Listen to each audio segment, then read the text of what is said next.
Galera do Mundo Edu, beleza? Sensacional! Meus queridos, hoje nós vamos falar de literatura e de uma parte da literatura que já é o seu finalzinho. Não o final da literatura, lógico, mas o momento já que entra para agora na literatura que vai ser a contemporânea, ok? Então tá bom? Fica aí comigo, toca a vinheta!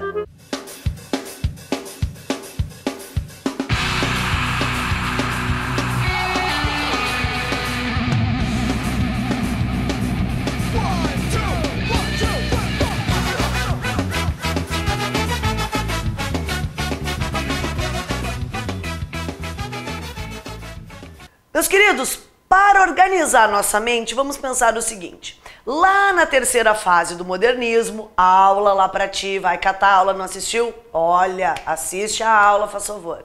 Então nessa aula lá do terceiro momento do modernismo, a terceira fase, é uma fase que compreende aproximadamente de 1945 a 1970, mais ou menos. Mais ou menos, vamos falar a verdade mesmo, mais ou menos. Nesse meio tempo, a poesia, cuidado com o que eu tô dizendo, a poesia, ela se transforma, ela ganha um formato bem diferente. Então, tudo aquilo que nós vamos falar a partir de agora é sobre a poesia concreta. A poesia concreta, ela tem uma data, que é de 1950 até 1960. É chamada poesia concreta ou concretismo. A poesia concreta ela é completamente diferente de tudo que vocês já viram sobre poesia, mas completamente diferente mesmo. A grande questão da poesia concreta e por que ela tem esse nome? Porque a poesia ela sai um pouco daquele momento que nós temos de literatura padronizada, o verso, a subjetividade, o eu lírico, o sentimento, e passa a ter um momento muito mais visual do que simplesmente da questão da leitura. Os grandes idealizadores da poesia concreta no Brasil são dois irmãos, o Augusto e o Haroldo de Campos, e o famoso Décio Pignatari. O início mesmo que se dá, o grande lançamento do concretismo vai ser em 1952, mas dá pra gente dizer então que é de 50 até 60. Esse período que a gente vai chamar de concretismo, ele se estabelece como? Como é que eu vou reconhecer concretismo numa prova? Como é que eu vou saber que isso é um poema concreto, que isso é arte concreta? O grande destaque para o concretismo é o quê? O fim do eu lírico. O que significa isso? Não sei. Nós não conseguimos enxergar lá na poesia alguém falando sobre os seus sentimentos, uma voz expressando suas ideias, seu momento, seu cotidiano. A gente não consegue ver isso na poesia concreta. Por quê? Justamente por conta disso, do fim do eu lírico. Daí que nós chamamos o poema da poesia concreta de poemas objeto. Por que isso? Porque o concretismo é muito mais preocupado com o visual, com a estrutura, com sinais gráficos, com as formas geométricas que os poemas vão adquirir, com as aliterações, ou seja, aquelas repetições sonoras. Eu pego uma palavra, um poema, por exemplo, velocidade. Tá lá o poema velocidade. Aquilo que dá o sentido. É só isso, o poema vai, ó.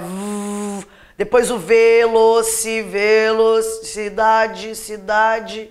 Então isso é um poema concreto. Aquele poema que quando a gente olha diz, ah, mas que raio é isso? Aqui não é poesia nem aqui nem na China. Mas é poesia e é poesia concreta. Um outro poema que é uma certa crítica a todo momento que nós estamos vivendo. Gente, não esqueçam, 1950, entre 50 e 60, o Brasil tem aquela invasão imperialista de questões, televisão, música, tudo que é informação norte-americana está chegando ao Brasil. E daí aquela bebidinha gostosa que todo mundo gosta, que veio dos Estados Unidos, chamado Coca-Cola. É jabá! É jabá. A Coca-Cola ganha um poema no concretismo, né? Babe cola, beba cola, babe caco, beba caco, babe cola, caco cola, cloaca. O que é uma cloaca? Não vou fazer. É o ânus. Por que a gente ri, né? O que é o conservadorismo, né? Isso é tabu. O que é a cloaca, afinal de contas, é o resultado final de toda a nossa energia, né? Vai tudo pra lá. Então, ó, desde o início, beba, caco, babe, cola, beba, caco, cola, certo? Tudo isso nos leva aonde, nesse poema concreto, a botar tudo fora mesmo. Então, de certa forma, também é uma crítica. Então, o poema concreto trabalha com essas ideias. Quando eu quero, por exemplo, representar um círculo, falar que a minha vida é um círculo vicioso em alguma coisa, o poema todo tem uma imagem em círculo. Então a imagem é muito importante. O poema concretista, ele é visual. Ele é um poema do objeto. Parece que eu estou conseguindo pegar aquele poema. Por isso que ele é concreto. Como essa poesia é completamente diferente de tudo que já tinha sido feito antes, mas completamente diferente, ela é dita como o rock and roll da literatura. Porque nesse momento o rock and roll está explodindo no mundo inteiro, graças a Deus.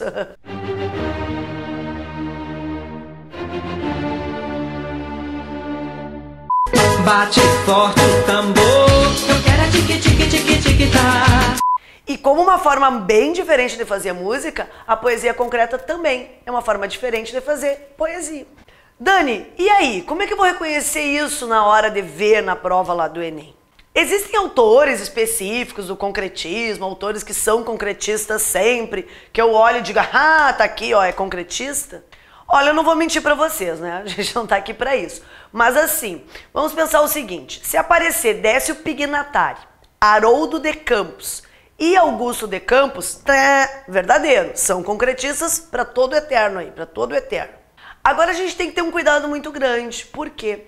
Porque nós temos dois autores que são exemplos de concretismo, são destaques do concretismo brasileiro, são assim os expoentes do concretismo no Brasil, só que eles não são só do concretismo.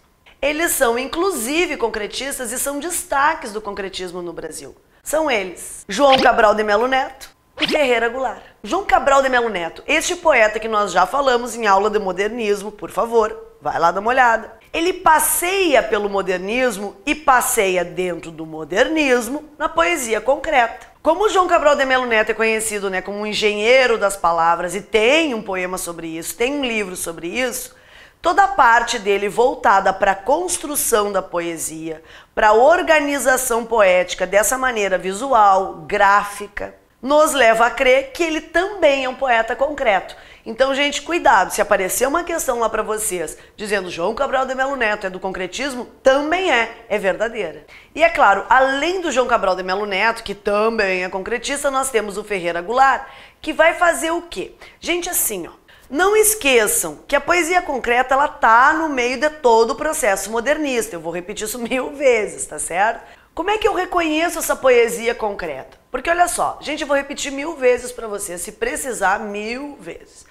Não é só o João Cabral de Melo Neto, não é só o Ferreira Goulart, existem outros artistas da poesia concreta que até são bem desconhecidos. Mas como vocês têm que reconhecer isso no Enem? O visual e também o meio da poesia. Muita poesia concreta foi escrita em cartazes, em dobraduras, em outros meios como papel higiênico, camisetas. Essa é uma maneira nova de chamar a atenção, certo? O Ferreira Goulart, ele é um poeta concreto importantíssimo, talvez o maior poeta concreto que nós temos no Brasil. Ele escreve essa poesia com todas essas características que eu falei, característica visual, sonora, ligado muito ao objeto, né, ao material. Mas não dá para esquecer, poema de Ferreira Goulart, muitas vezes não aparece o poema concreto dele, aparece o poema social. O Ferreira Goulart é um dos poucos poetas de quem nós falamos e que ainda está vivo. A poesia social dele chama muito mais atenção, já foi questão do Enem. Então olha só, cuidado. Atenção à fonte da poesia. Lá na fonte da poesia vocês têm exatamente o nome do artista, quem é responsável por essa poesia. O grande Ferreira Goulart, esse grande poeta, ele traz para nós na poesia social essa questão do cotidiano, do ser oprimido, do trabalhador, de quem perde com esse imperialismo, com essa opressão. A poesia social do Ferreira Goulart, ela traz para nós o cotidiano do trabalhador.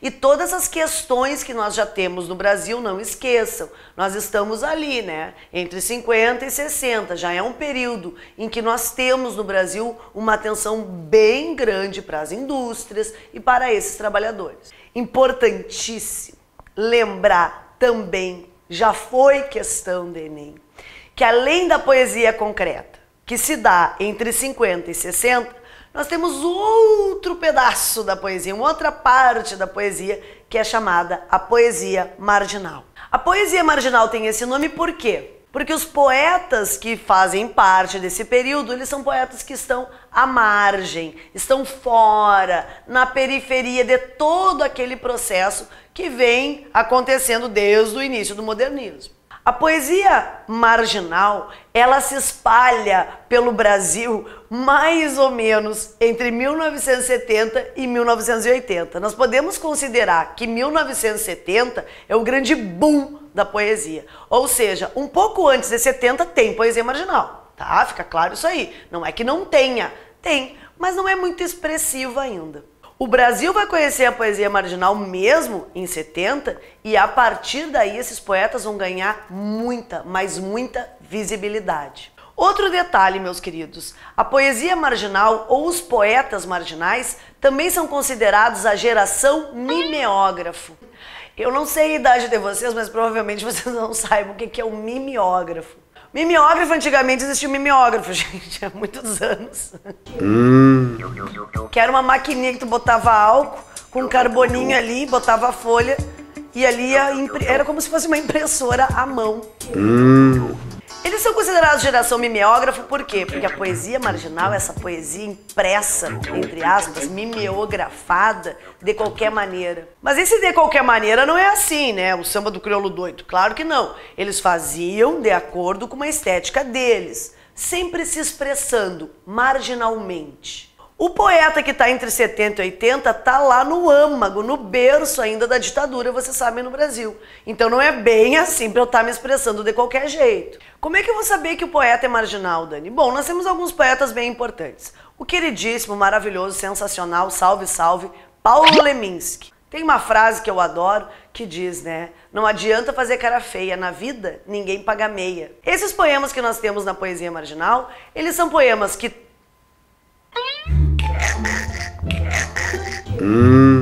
Esses poemas que nós temos na poesia marginal são poemas que subvertem a cultura da época, que vão falar do cotidiano, mas eles têm uma questão muito sutil. Então há uma interpretação, em poucas palavras, de coisas muito atualizadas para a época. Olha quando eu digo que ninguém paga meia. Ninguém vai pagar meia entrada, nem meia vida, né? Quando nós estamos na vida, a gente vai ter a vida inteira, até onde ela for, porque meia vida não existe. Existem muitos trocadilhos, muitas formas de expressar essa linguagem na poesia marginal. O outro destaque na poesia do Paulo Leminski são os poemas haikai. Esse poema haikai é uma influência grande que o Paulo Leminski tem, afinal de contas ele era faixa preta no judô, por isso que nós chamamos ele do grande samurai, né? Isso é uma bichona! Mas as frases curtas, a maneira de se expressar, falar em poesia marginal não é só falar em Paulo Leminski. Existem outros grandes nomes da poesia marginal. São eles o Cacaso, Torquato Neto, Chacal. Cuidado, se aparecer então uma questão de poesia marginal, vai lá, olha a fonte, quem são os autores. São poesias geralmente mais curtas, trabalham com a linguagem de maneira um pouco irônica, né, um pouco humorística. E os temas são voltados para o cotidiano, ok? Outra coisa importante, gente, se aparecer essa característica para vocês em alguma alternativa, é verdadeira. Olha só, cuidado, cuidado que eu vou dizer. A poesia marginal, a linguagem dela é muito próxima da linguagem da prosa. O que é isso? Ela parece uma narrativa, essa poesia. Cuidado com esse tipo de característica. Sempre vai ser assim? Não, não é sempre. Então, gente, cuidado. Então, cuidado com essas palavras predomínio, sempre, somente. Porque quando a gente fala de poesia, vai depender muito do momento poético de cada autor, vai depender muito do momento da prova de vocês, qual é a poesia que eles vão colocar. Dani, como é que eu vou fazer a prova? Então, se depende. Porque vocês têm que lembrar do quê? Das características gerais de cada período literário. Meus queridos, estamos encerrando a aula de hoje. Não esqueçam, hoje nós falamos do quê? Da poesia concreta, né? Aquela poesia visual, geométrica, sempre procurando o poema objeto. E falamos também da poesia marginal, que é essa poesia mais voltada para a subversão, para o cotidiano. Por isso, marginal, os poetas que estão à margem. Tá certo? Dá uma revisada no plano de estudos, não esquece sempre, foco no Enem. Fico com vocês, até a próxima aula, um grande abraço.